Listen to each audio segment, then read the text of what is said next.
I thank the gentleman for yielding, and I ask unanimous consent to revise and extend my remarks. I rise in opposition to the bill, although I recognize the chairman of the committee's points that this literally is not the appropriation. But I do want to speak out against this whole process of what we're trying to do with the bailout, not only this time, but the time before. And it's a system that has brought this country to its knees, and I think we haven't recognized what the cause has been, and therefore we're not looking at this problem in a proper manner in order to solve the problem. There's a lot of money been involved, a lot of money spent. The appropriations that we've made here in the Congress, as well as the trillions of dollars the Federal Reserve has used to try to bail out the financial industry, and nothing seems to be working. I think it's mainly because we haven't recognized, nor have we admitted, that excessive spending can cause financial problems.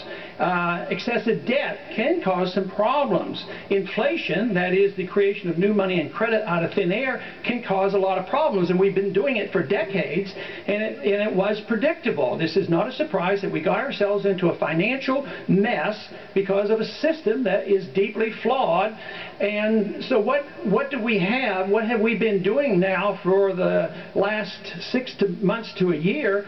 That is, we have been spending more, we have been running up debt like we've never run up before, and we're printing money like we've never have before, and we think that is going to solve the problem that literally has been the cause, and that is too much spending and too much borrowing and too much inflation. But I do want to address the subject more specifically about moral hazard and why the system was so deeply flawed. And that is, when a Federal Reserve System, a central bank, creates easy money, easy credit, and has interest rates lower than they should be, business people do the wrong things. They make mistakes. It's called malinvestment, and we've been doing it for a long time. It causes financial bubbles, and they have to be corrected. Actually, the recession is therapy for all the mistakes, but the mistakes come basically from a Federal Reserve System that's causing too many people to make mistakes. It causes savers to make mistakes. Interest rates are lower than they should be, so they don't save.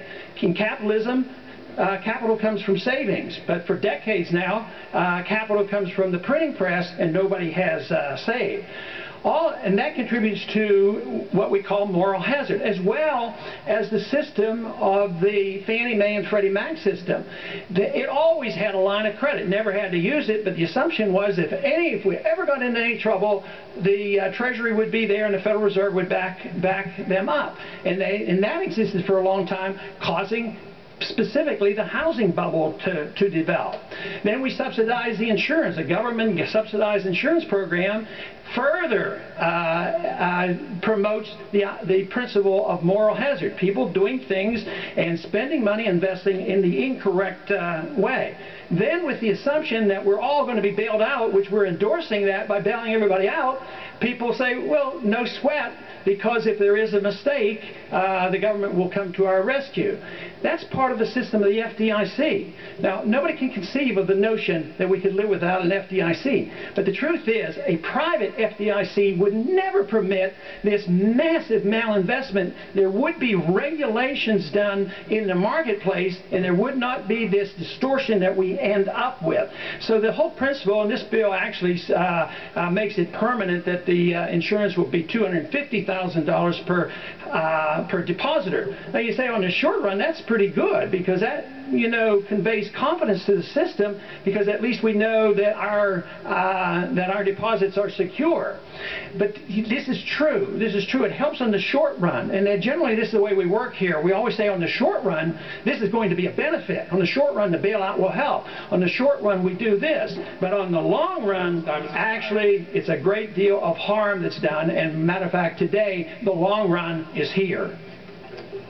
Gentleman from Massachusetts.